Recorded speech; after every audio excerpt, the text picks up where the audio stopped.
la chance, aujourd'hui, d'être en entretien avec quelqu'un dont l'intelligence est aussi grande qu'est grande la qualité musicale du groupe que l'on vient d'entendre. Et qu'est-ce que ça t'évoque, ce début de musique, monsieur Alexandre, pas le grand, mais Rouget. Donc, Ce que ça m'évoque, oui. le souffle de l'épopée, une ambiance épique, chevaleresque, grandiloquente et ouais, qui fait tout de suite rêver en fait, qui emmène tout de suite dans des horizons à la fois mythiques mais réels. Voilà, comme les ambiances effectivement que c'est si bien évoqué. Iron Maiden d'une manière générale.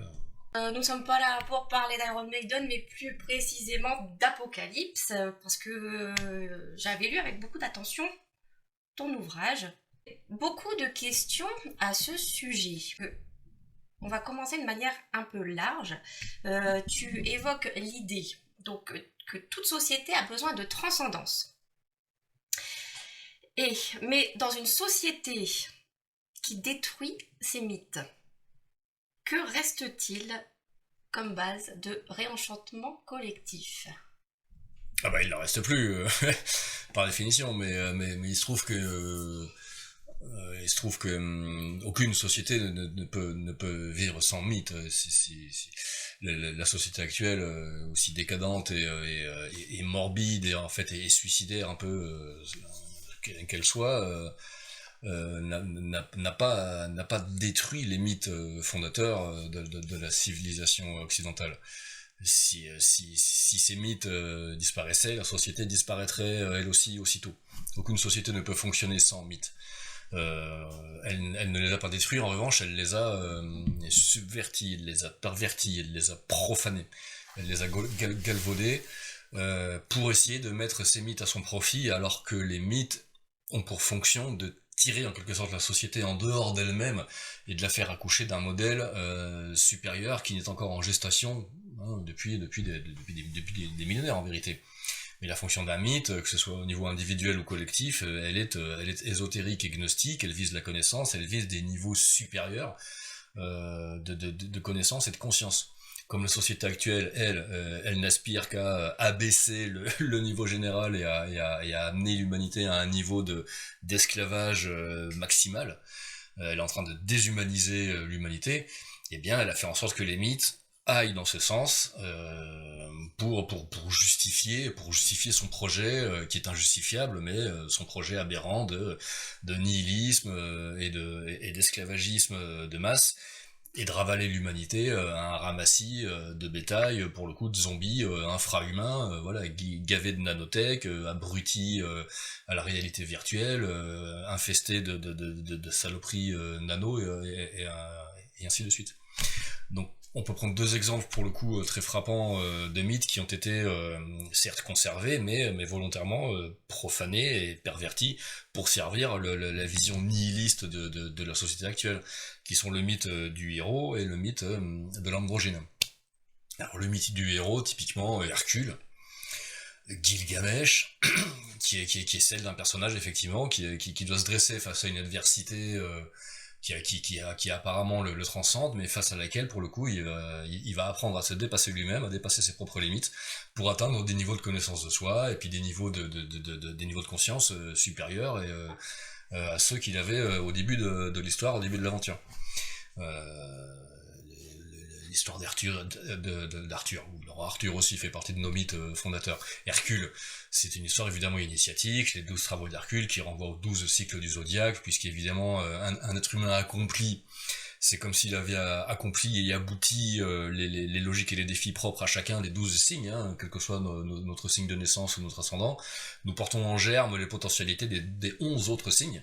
Donc effectivement, le processus initiatique peut aussi se résumer ou se comparer à un parcours accompli de chacune des 12 maisons du zodiaque et à vivre et à dépasser toutes les tendances et les qualités et les défauts de chacun des 12 signes. Bon, c'est un peu ce que raconte a priori l'histoire d'Hercule. D'autres le décryptent mieux que moi, comme Luc Biget par exemple. Bon, pareil, pour précédemment au mythe grec, j'ai cité Gilgamesh, donc qui remonte à quelques millénaires avant. Chez les Chaldéens, c'est aussi la même histoire, de descente aux enfers, un test d'épreuve et d'amitié, voilà, bon, l'angle d'attaque est différent, les affects et les enjeux intellectuels mobilisés sont un peu différents, sans doute parce que nous sommes à une ère zodiacale différente, mais enfin, bon voilà, c'est le mythe du héros civilisateur, c'est aussi Gilgamesh. Que sont devenus ces mythes donc à vocation initiatique, qui visent effectivement à nous dépasser, à vaincre l'animal ou à dresser et à maîtriser l'animal en nous, la pulsion en nous pour nous éveiller à un stade de maîtrise de connaissance supérieure. Mais ces mythes ont été mis au service de l'animal en nous et même au service du démon et au lieu d'expurger ou de purifier, de transcender nos tendances destructrices et dominatrices. La société actuelle ne vise qu'à les encourager, les entretenir, et à nous comporter de manière dominatrice, à nous comporter de manière destructrice. Le mythe du héros, c'est devenu le cow-boy américain, et même d'une manière encore plus dégradée que ça, comme dans les films de cet abruti de Tarantino qui sont malsains au possible, où ce sont vraiment les pires pulsions de l'individu qui sont mises en avant et valorisées en quelque sorte.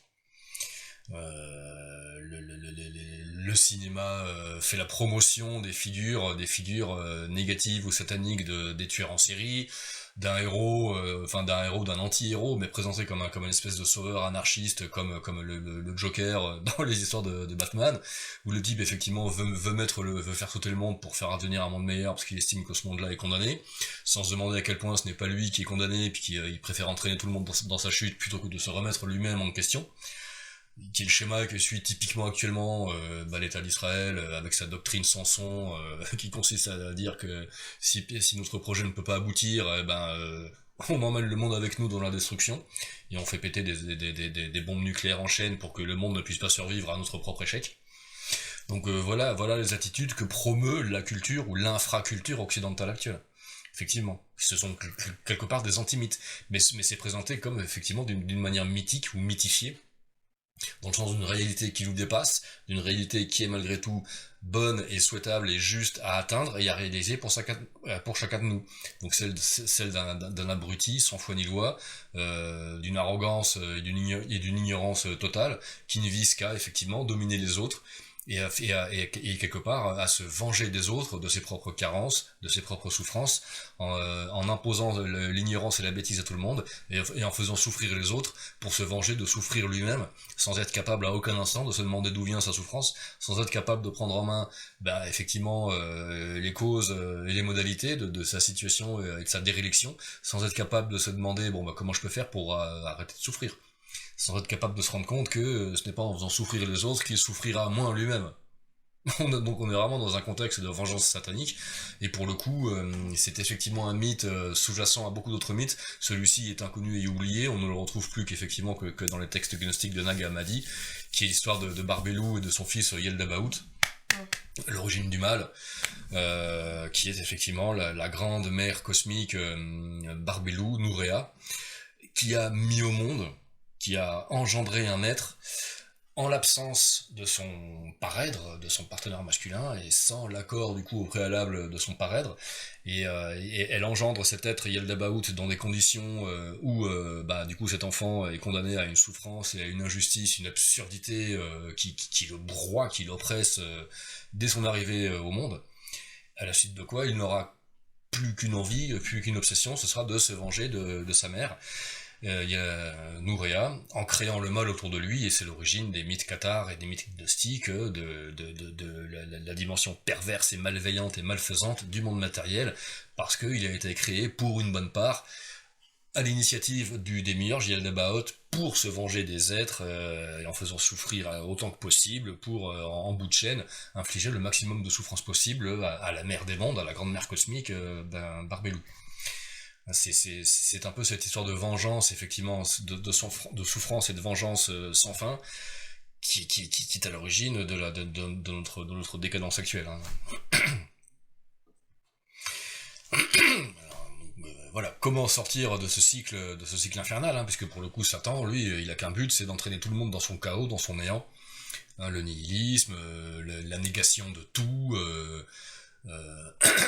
Maître Eckhart disait le mal c'est l'esprit qui dit non, qui nie et qui dit toujours non, alors que Nietzsche disait que la vie, c'est le grand oui dit à la vie, le propre du surhomme, c'est-à-dire d'un homme accompli, d'un héros au sens noble du terme, c'est le grand oui dit à la vie, même à l'absurdité, et à la souffrance, et à l'injustice apparente, oui, pour voir que, après coup, effectivement, au-delà des apparences, tout cela a un sens, une raison d'être, et qui est de nous permettre d'accéder à des niveaux supérieurs de conscience et de connaissance, et de joie, et de plénitude, et ainsi de suite. Donc, comment sortir de ça? Y aller au bout. Y aller au bout, effectivement, pour te rendre compte. Alors, comme nous y incite le cinéma et la propagande infraculturelle satanique occidentale, pour se rendre compte, effectivement, de l'absurdité, de la bêtise dans laquelle ça nous mène. Car nous ne sommes pas, effectivement, aussi bêtes et méchants que le voudrait le démiurge, ou que veulent faire croire ce système médiatique, économique, politique, religieux, scientifique, qui nous prend vraiment pour des crétins et des abrutis finis. Et qui voudrait croire que nous sommes incapables de nous rendre compte, par nous-mêmes, que ce monde est épuisé, que sa logique est suicidaire et nihiliste, et que il y a autre chose à faire. Beaucoup de gens s'en rendent compte, mais la parole est largement verrouillée.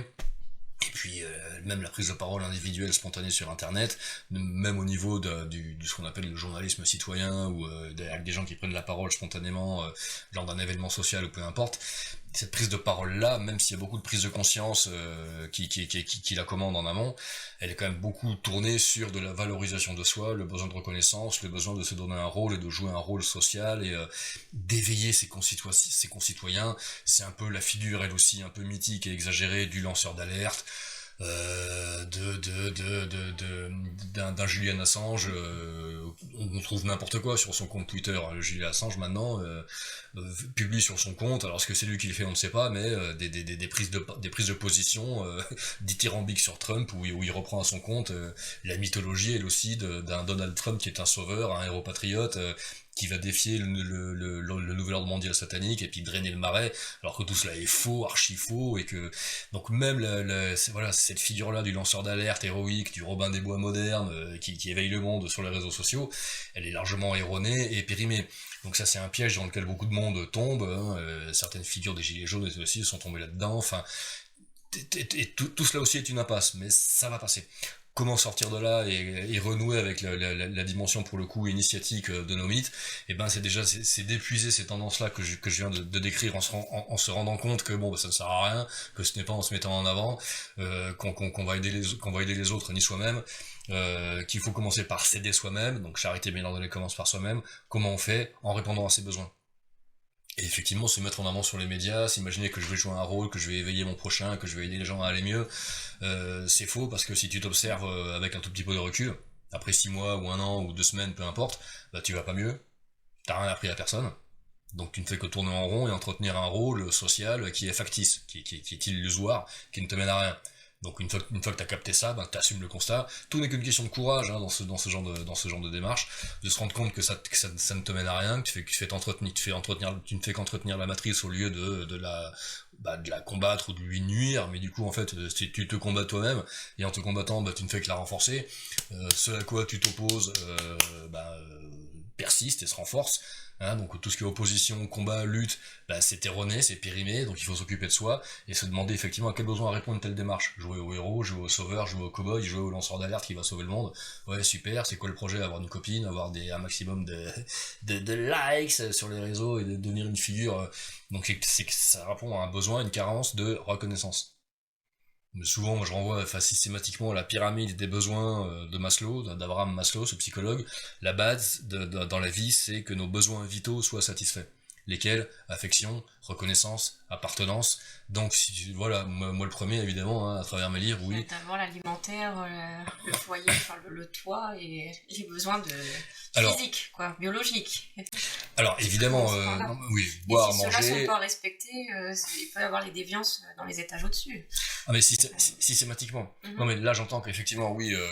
Quelqu'un qui joue un rôle sur internet, c'est bon, ça implique qu'il a déjà un toit, il a déjà suffisamment d'argent. Tu parlais des gilets jaunes, des fois leur besoin d'expression venait aussi d'un manque de consommation aussi qui répond simplement à un besoin vital, quoi. Parce que là on n'en était même pas à de la prise de parole publique sur les réseaux, mais on en était à du combat de rue pur et dur pour répondre à des besoins de survie immédiate. Là c'est certain, les premiers besoins de Maslow effectivement c'est la survie immédiate, boire, manger, être au chaud, être au sec, être en sécurité, la survie, voilà, pure.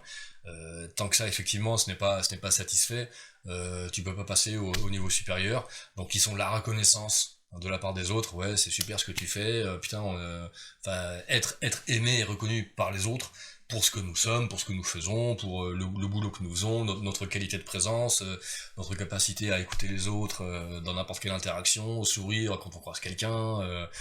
Et avoir un sourire en échange, c'est déjà une reconnaissance minimale, mais souvent ça sauve la journée, tu vois. Donc, et effectivement, bon, je répondais dans le contexte, voilà, du rôle des mythes et de la manière de renouer avec une démarche mythique quand les mythes ont été bafoués, pervertis, profanés par le monde actuel.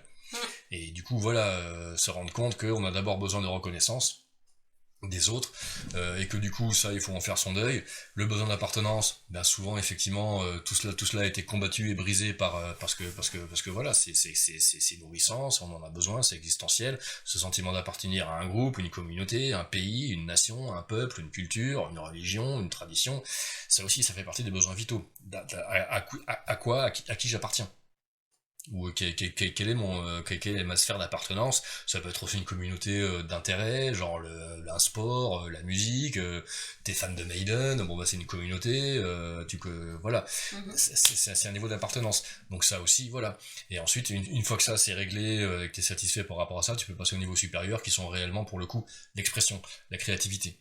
Là aussi, effectivement, pour qui, pourquoi tu crées, pour qui, pourquoi tu t'exprimes, est-ce que ça te fait du bien une fois que tu as publié ton truc, que t'apportes les retours du public que tu vas recevoir, est-ce que ça te permet de mieux te comprendre, est-ce que ça te permet d'évoluer, est-ce que ça te, effectivement, là aussi il y a des repères par rapport à ça, en termes de connaissance de soi, voilà, que ce soit dans les schémas mythiques ou dans des schémas de rituels plus individuels, j'allais dire anarchiques, mais parce que maintenant tous ces domaines-là sont complètement un peu disséminés, et l'initiation est devenue fractale, si j'ose dire, on pourra y revenir, mais des questions importantes à se poser régulièrement, c'est qu'est-ce que ça m'apporte, est-ce que ça m'allège ou est-ce que ça m'alourdit, est-ce que ça m'aide à me redresser, ou est-ce qu'au contraire ça va plutôt m'inciter à m'avachir, à me recroqueviller, à me replier. Interroger le corps, les postures, sur effectivement ton rapport aux autres et à l'information. Quand j'écoute tel podcast ou tel youtubeur ou telle figure, ou quand je lis tel bouquin de spiritualité, qu'est-ce que ça m'apporte? Est-ce que ça m'aide à me redresser? Est-ce que ça m'aide à mieux me connaître? Ou est-ce qu'au contraire, j'ai l'impression de perdre mon temps et du coup de m'avachir parce que ça me fatigue et que j'ai besoin de récupérer? Ça, ce sont des critères, voilà, pour le coup, indispensables d'interroger le corps sur la manière dont tu te comportes au fur et à mesure et dont tu reçois de l'info et dont tu émets une info dans le but de t'exprimer toi et de te faire du bien, mais dans le but aussi d'apporter quelque chose aux autres et de leur faire du bien en retour. Tu vois? Oui, mais d'un point de vue global, est-ce ça fait partie du réenchantement collectif, ce dont tu parles? C'est ça qui permettra le réenchantement collectif. C'est la seule chose, oui, qui peut... Réenchanter ta propre vie. Et c'est quoi réenchanter la vie? C'est s'enchanter soi-même. Alors on s'enchante de quoi? On s'enchante de la beauté, de la bonté, de l'intensité du monde, en fait. Et tout à l'heure, tu as parlé du héros et de l'androgyne. Alors, c'est l'autre exemple marquant, ouais, en effet, d'un mythe qui a été pervers. Oui. Est-ce que tu peux en dire 2 mots? Là, c'est encore plus évident, pour le coup, la figure de l'androgyne, elle a été pervertie de manière satanique à travers la figure du transsexuel, et du délire woke, en fait. Woke, ça veut dire éveillé en anglais. Et éveillé, c'est un terme qui relève du champ sémantique de la spiritualité, qui appartient au domaine de la tradition ésotérique, où on parle effectivement d'un éveil en tant qu'une prise de conscience qui va te permettre, qui va te libérer, qui va te détacher de tout un ensemble d'illusions, de bêtises ou de scories qui t'empêchaient d'exister, qui t'empêchaient d'être qui tu es. Et ces gens-là se prétendent éveillés parce qu'ils t'expliquent que tu seras mieux, plus juste, plus dans la vérité, et plus heureuse et épanouie, en te charcutant l'appareil génital et en t'inoculant des hormones pour renier ton sexe de naissance en adoptant l'autre sexe. Ce qui est monstrueux. Ce qui est aberrant. Faut pas être éveillé pour penser ça, faut être sacrément possédé par des putains d'égrégores ultra violents en fait.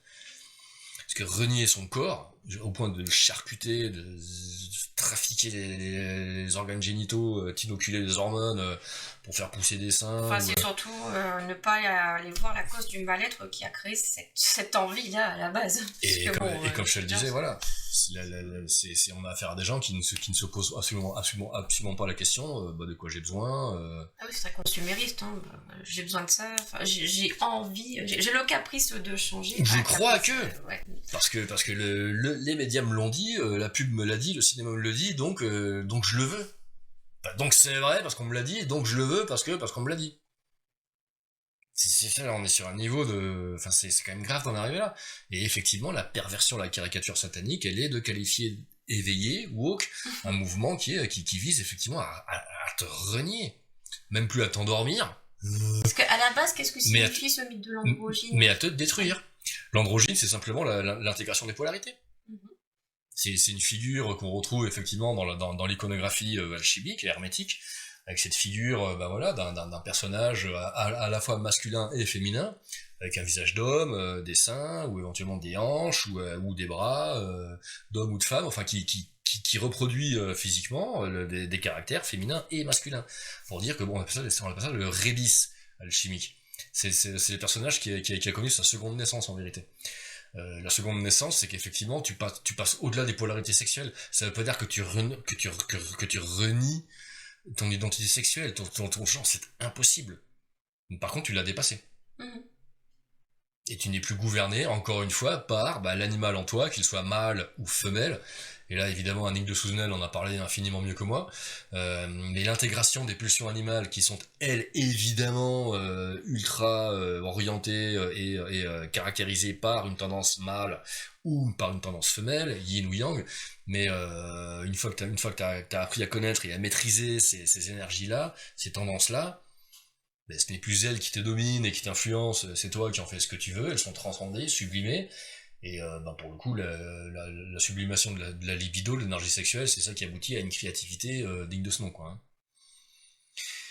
C'est ça, l'androgyna, un stade androgyne, c'est un stade où tu n'es plus gouverné par ta sexualité ou tes qualités proprement féminines ou masculines, mais que tu es capable d'être à la fois homme et femme dans ton intelligence, dans tes interactions sociales, dans ta façon de voir le monde. Il y a une façon masculine de voir le monde. Intégré, quoi. Un être humain intégré et intégral. Voilà ce qu'est... Et du coup intègre. Voilà ce qu'est effectivement voilà ce à quoi renvoie, ce que désigne le mythe de l'androgyne. Un être humain accompli. Peux-tu rappeler ou nous dire en quelle année tu as écrit Apocalypse et si depuis tu as vu des signes de décadence encore plus marquants Ah bah oui, Apocalypse a été publié 2018, toute fin 2018, en même temps que le phénomène des Gilets jaunes. Et depuis, ma foi, oui, les choses n'ont fait qu'empirer, puisqu'il y a eu le délire covidesque, qui est quelque chose d'absolument inédit. C'est vrai que c'était pas mal là. En termes de violence, d'absurdité, d'aberration, mais à tout point de vue, je veux dire, on a atteint des sommets, c'est historique.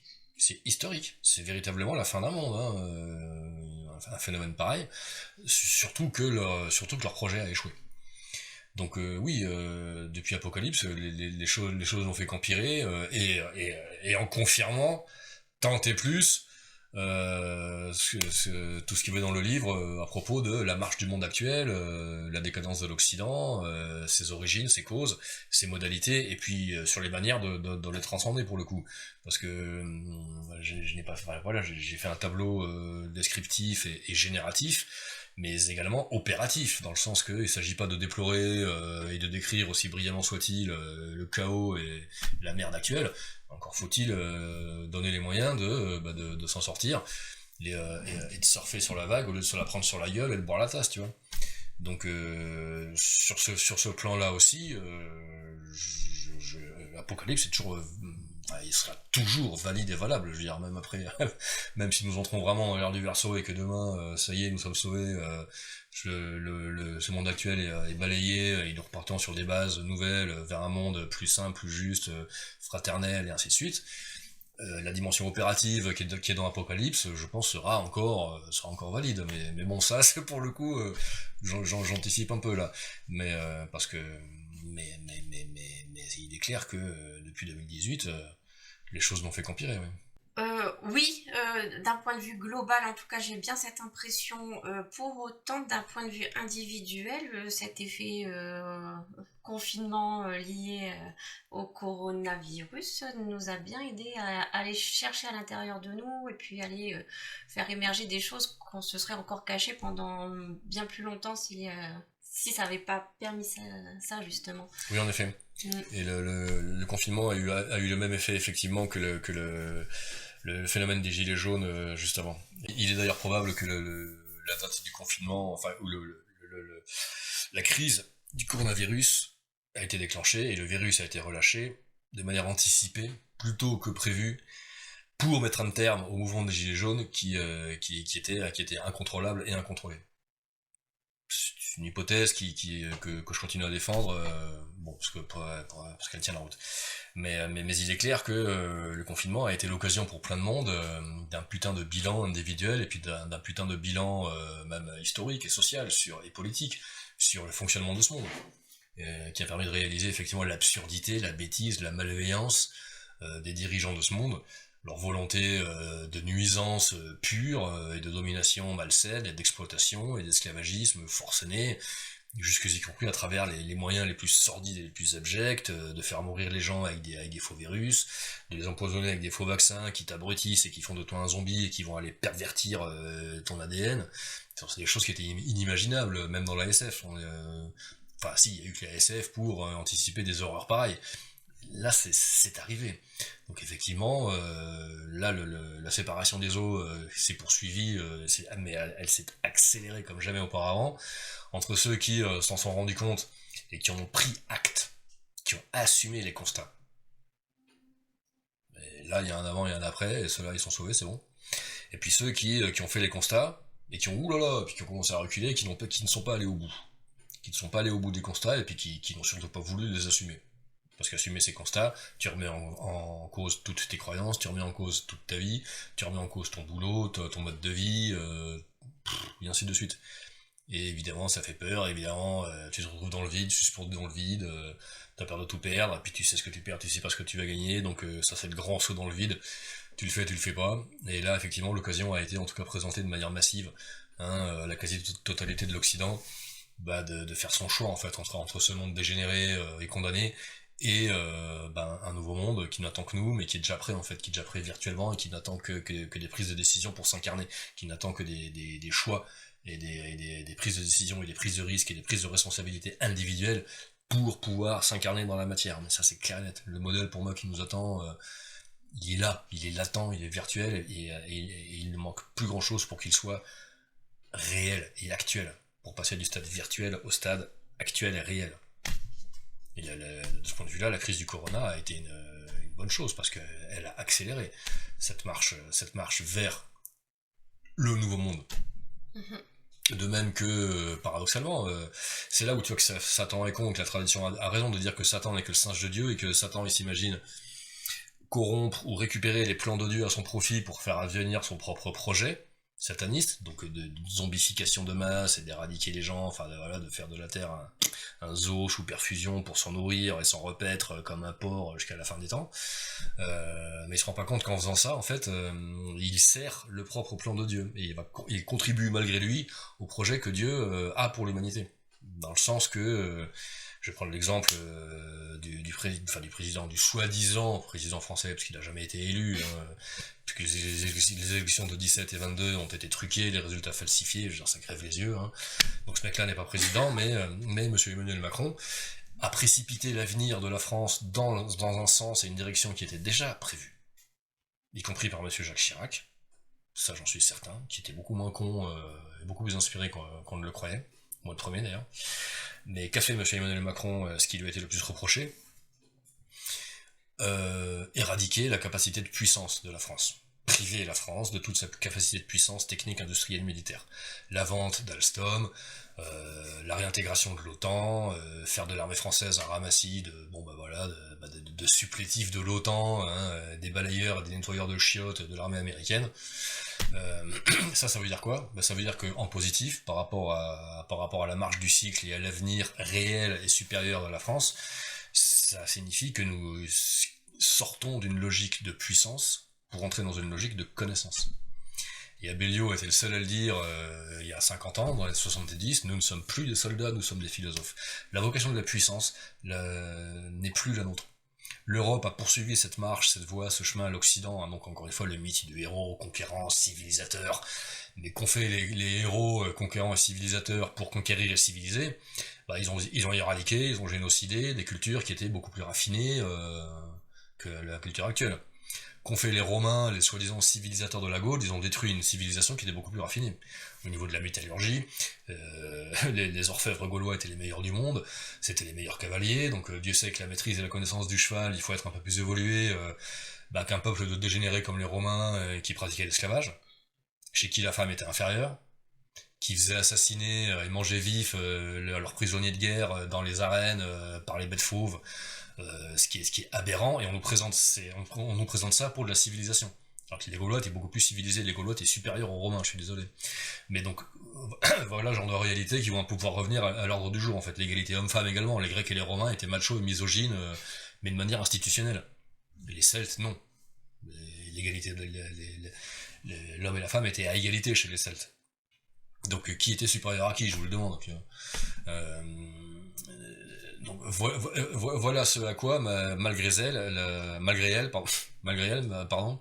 la modernité la plus radicale a tendu, en fait, à travers le féminisme. Oui, d'accord, que Satan a voulu récupérer, puis qui aboutit au délire transgenre, où les femmes se renient elles-mêmes à vouloir ressembler à des hommes, pendant que les hommes se féminisent et se renient pour ressembler à des femmes, ce qui est une perversion satanique, alors qu'à la base, l'impulsion luciférienne est positive.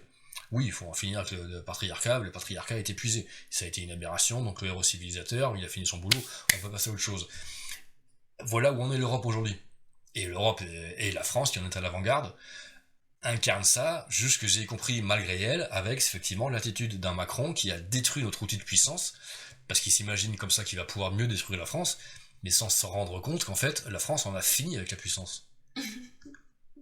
Oui, c'est ça que j'aime beaucoup dans ce que tu dis, c'est que de ce fait, derrière quelque chose qu'on pourrait voir mauvaise, enfin que le mal se fait, en fait il y a quelque chose de très évolutif derrière d'un point de vue global. Et donc combien bénéfique et positif. Je veux dire, une logique de puissance, oui d'accord, mais pourquoi faire?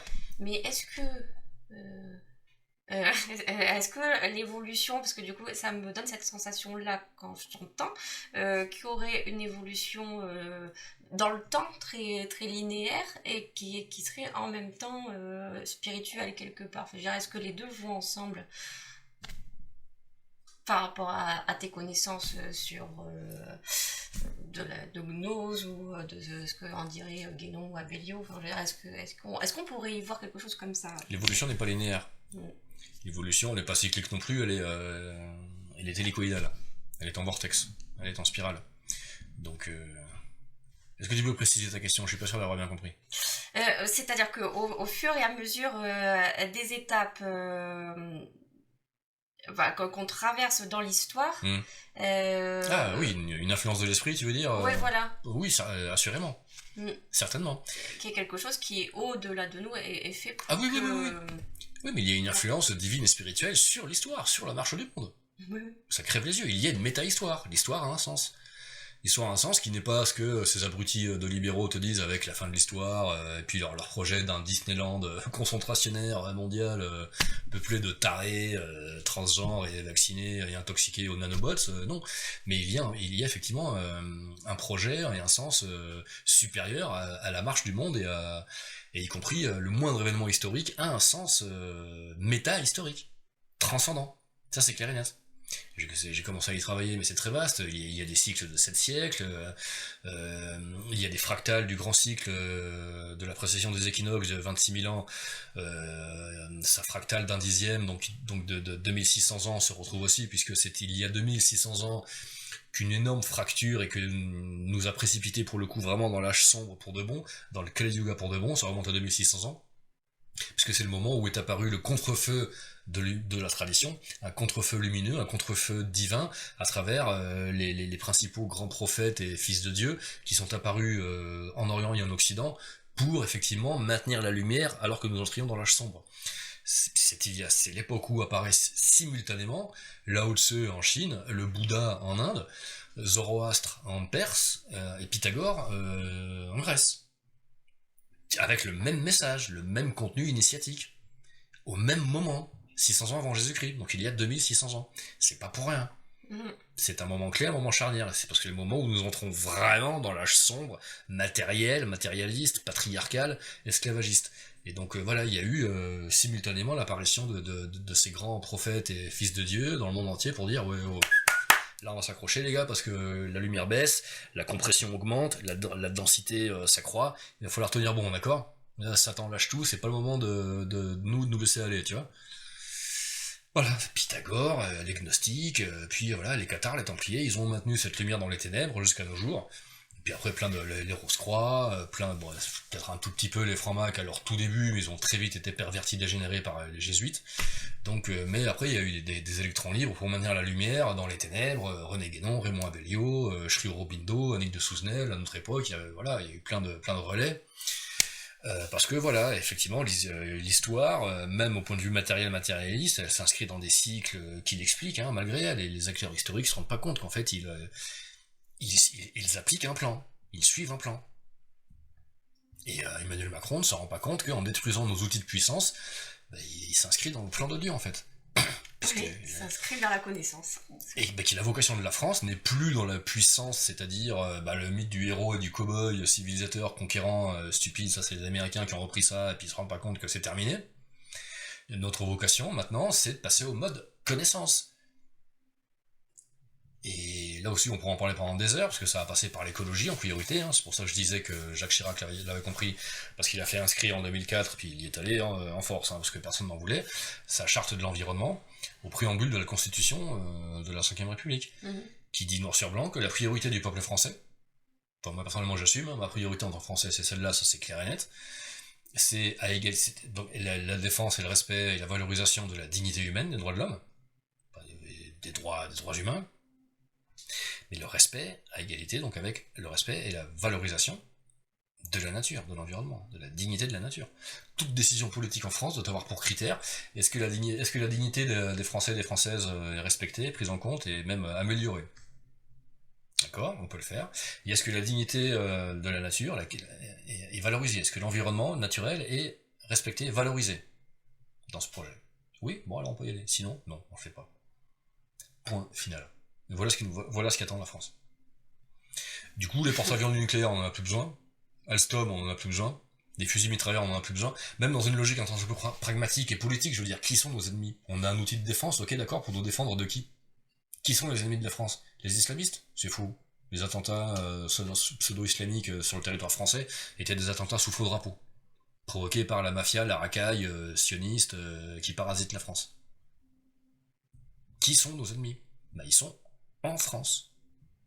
C'est la mafia qui parasite l'État, qui parasite l'administration, les réseaux pédocriminels pilotés par le Mossad, d'accord, les services secrets israéliens, hein, qui organisent les réseaux pédocriminels, dans lesquels trempent tous les responsables publics, tous, la magistrature, les médias, l'université, les hommes politiques, l'administration, de quelque niveau qu'ils soient. Dès qu'ils ont un tout petit peu de pouvoir public, ils sont pris au piège des réseaux, donc ils sont invités dans des partouzes, ils sont filmés dans des situations tragiques et compromettantes, et on leur dit, bon maintenant, si tu fais pas ce qu'on te dit, tu seras sabré en place publique. Hein.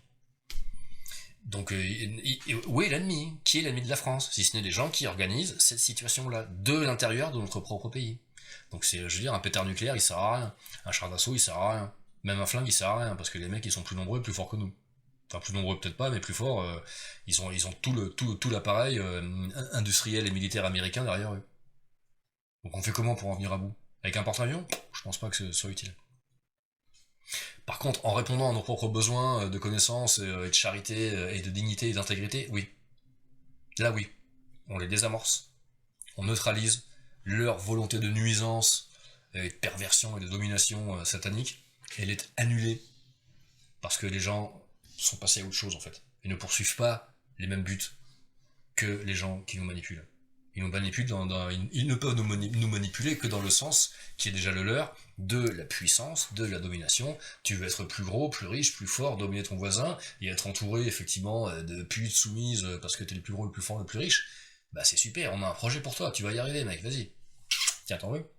Alors si t'en as rien à foutre de ça, que tu considères pas le monde en tant que effectivement oui de rapport de domination soumission, que tu considères que la nature est là pour nous enseigner à nous connaître, qu'elle nous permet de nous soigner, de nous guérir, qu'on n'a pas besoin de médecine chimique, que voilà la connaissance du corps à travers le yoga, le shiatsu, tout ce que tu veux, c'est un moyen d'aller bien, d'aller mieux sans toutes ces perfusions virtuelles, affectives, médiatiques.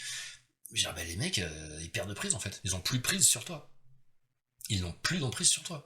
Donc les réseaux vont s'effondrer d'eux-mêmes, ils vont fuir d'eux-mêmes, les rats vont quitter le navire, et la France, ma foi, sera sauvée, sera libérée. Et elle pourra voguer vers son destin, qui est, encore une fois, celui de, oui, d'éclairer le genre humain, je suis désolé, c'est un peu fort, mais ça reste vrai, en assumant son rôle d'avant-garde, qui est, encore une fois, l'écologie. À l'heure actuelle, oui, nous avons besoin d'un mythe mobilisateur, pour revenir à ta première question, quel est le seul et dernier mythe mobilisateur que nous puissions solliciter et créer pour galvaniser les énergies et rendre un peu de fierté et de noblesse aux Français, en tant que peuple libre et batailleur, oui, et conquérant, oui, et guerrier, oui, mais guerrier de l'intérieur.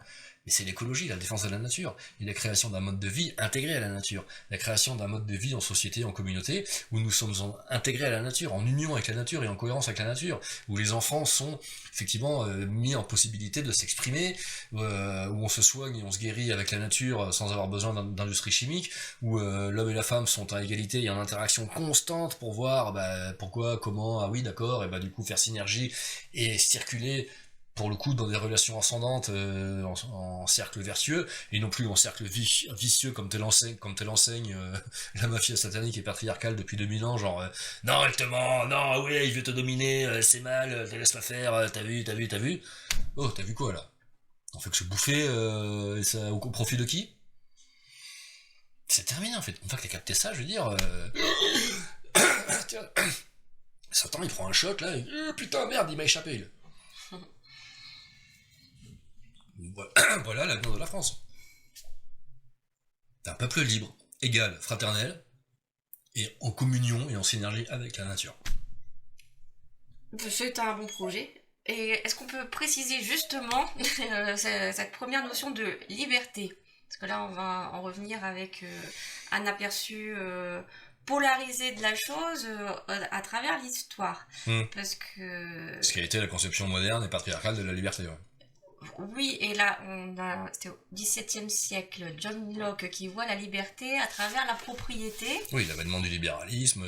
Avec certaines limites, bien entendu. La logique capitaliste. Ne pas gaspiller, respecter les autres, etc.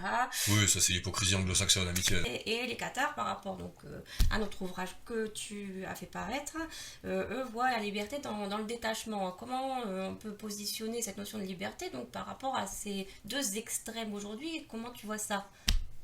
Toi.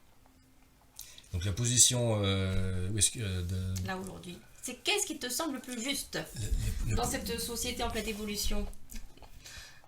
Je veux te dire, les deux restent justes, mais c'est plus une question de degré, parce que la position capitaliste libérale, oui, donc John Locke au XVIIe, où la liberté réside dans la propriété, et puis la position traditionnelle qui est que oui, non, il faut se détacher de toute possession, mais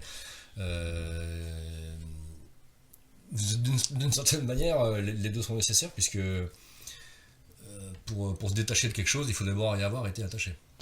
Donc la propriété, en soi, c'est pas mon problème.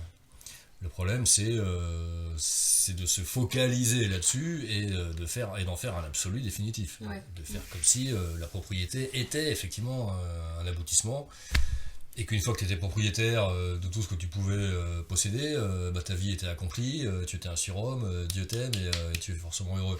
Ce qui est faux, ce qui est stupide. Mais ça a été un peu effectivement la tendance capitaliste, patriarcale, matérialiste, de poser le curseur là-dessus et d'oublier tout le reste.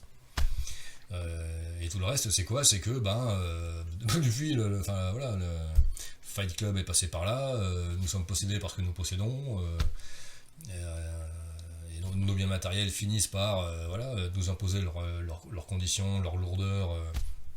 Donc la liberté n'est pas dans la propriété. Mais la propriété peut être un moyen vers la liberté, puisque la propriété de quoi? Encore une fois, de moyens de te chauffer, de moyens de créer, de moyens de te déplacer, de moyens de faire de cuisiner comme t'aimes. C'est un moyen d'être plus libre en effet, mais parce que ça te permet de tendre à un résultat que tu as décidé à l'avance. Donc encore une fois, la propriété n'est qu'un moyen d'aller vers tes projets, la réalisation de tes projets, quels qu'ils soient. Il faut la propriété de quoi? D'un moyen de répondre à un but et de réaliser un projet. Suite à quoi, évidemment, il en sera que d'autant plus facile de t'en détacher. Mais si et seulement si tu avances vers la réalisation de tes projets. Et suite à quoi, effectivement, tu te rends compte que les outils ne sont plus... t'en as plus forcément besoin, ils sont plus forcément utiles. Donc du coup, tu t'en détaches naturellement. C'est un peu comme de dire que une fois que tu as utilisé les ingrédients pour faire ton plat, tu n'as plus besoin des ingrédients, tu en es détaché, mais en même temps, forcément, les ingrédients ont été transformés, ils ont changé d'état pour te permettre d'obtenir un résultat supérieur qui est un plat. Bon, mais là, les propriétés, effectivement, une voiture, une maison, des livres, tu en es propriétaire, d'accord, et ça te permet quoi?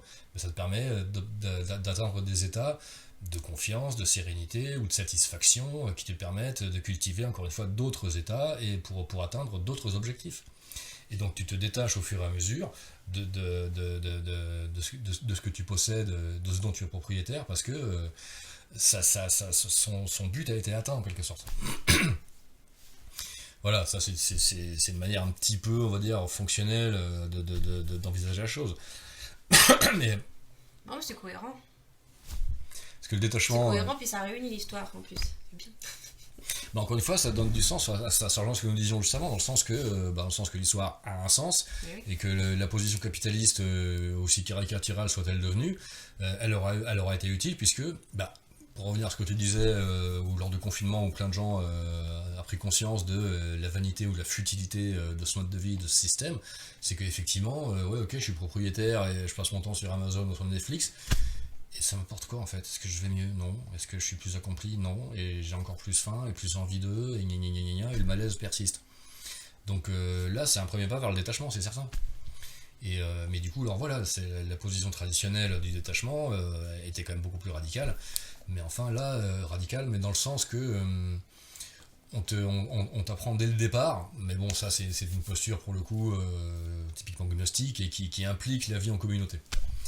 Qu'on a retrouvé aussi après dans les communautés monastiques comme les bénédictins, où la propriété individuelle n'existe pas, c'est la communauté des biens. Et tout ce que tu as est mis en commun. Et effectivement, que ce soit un ordi, un bouquin, des fringues, la nourriture ou les fruits et les légumes pour se préparer un repas, virtuellement, tout le monde peut s'en servir. Tout le monde peut l'utiliser. Donc c'est une toute autre approche qui a été suivie en Occident, pour le coup de manière globale, avec le triomphe du libéralisme à l'échelle mondiale, avec cette mondialisation libérale qui fait que oui, il faut être propriétaire de sa vie, de ses biens, de sa propre maison, ses propres meubles. D'accord, mais pourquoi faire parce qu'une fois que ton besoin de jouissance individuelle a été satisfait, tu te retrouves tout nu et vide. Donc c'est là où tu te dis, je peux en faire profiter les autres, oui d'accord, mais comment? Donc c'est là où on arrive à une limite, parce que je peux pas effectivement faire venir tous les clodos qui sont en bas de la rue dans mon appartement, ou je peux pas mettre à profit, mettre en partage, en communauté, toutes mes propriétés individuelles. Passer dans une rupture comme ça, d'un modèle à l'autre, n'a pas de sens. Ça ne marchera pas. Donc effectivement, c'est à l'échelle globale que nous en sommes arrivés au point de nous dire tout ce dont je suis propriétaire ne me sert à rien. Comment faire pour que ça me donne du sens et que du coup, ça me permette d'accéder à des états effectivement de connaissance et d'intensité de vie supérieure. Donc là pour le coup, j'ai pas de réponse quoi. Mais le but parce que quelque part la mission bénéfique du capitalisme ou du libéralisme, c'est-à-dire cette espèce de prométhéisme occidental qui va apporter le bien-être à la terre entière, qui a été la justification de tous les conquérants, de tous les génocidaires, de tous les dictateurs, c'est tu verras, ça ira mieux après, tu seras plus libre, plus riche, tu n'auras plus jamais faim, tu seras plus jamais malade. Moi, Occident, je vais répondre à tous tes problèmes. bah, c'est pas encore fini, puisqu'il y a encore plein de gens qu'on continue à maintenir en esclavage pour leur voler leur richesse, pour soi-disant nous rendre propriétaires d'un smartphone qui va encore plus vite, et d'un ordinateur quantique qui permet de brasser encore à boîte 1000 plus de téraoctets à la seconde, alors qu'on en a rien à foutre, et que ça sert à rien, et qu'on en a fabriqué une IA qui, encore une fois, ne sert à rien, qui n'a strictement aucun intérêt, aucune valeur créative, puisque elle n'est pas intelligente, l'IA. C'est de l'intelligence purement mécanique, ce n'est pas de l'intelligence créative. Donc ce n'est qu'un super logiciel, ce n'est qu'un domestique, l'IA. Donc c'est pas de ça qu'on a besoin pour donner du sens et pour aboutir à la vocation de l'Occident, qui est effectivement de faire aboutir un mode de vie juste, sain, fraternel et cohérent.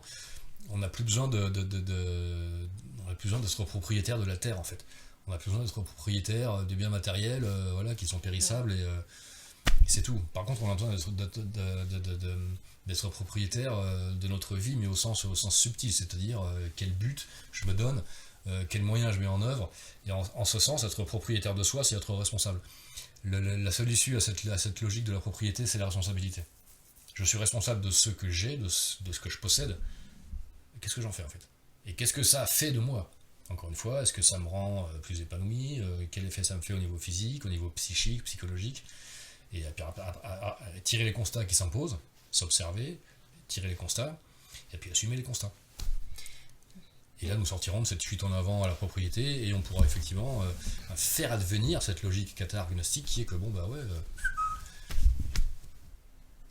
Mais justement, quand tu parles de l'IA, est-ce qu'elle n'est pas juste en train de réaliser ce que tu contestes quand tu dis qu'on n'en a pas besoin, qu'elle ne nous sert pas?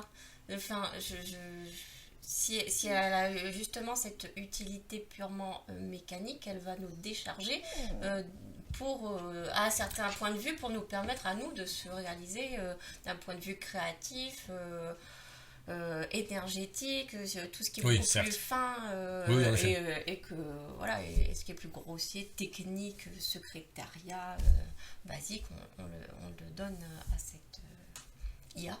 On pourra le confier à l'IA. Mais oui. Oui, tout à fait. Pour aller vers des choses plus essentielles. Donc dans ce cas-là, elle a une vraie utilité. Tout à fait. Mais voilà, d'un point de vue d'une intelligence mécanique. Voilà, c'est pour bien clarifier l'expression d'intelligence artificielle. De quelle intelligence on parle? Mais effectivement, c'est une intelligence... Ouais, c'est peut-être le mot qui n'est pas très bien positionné, quoi.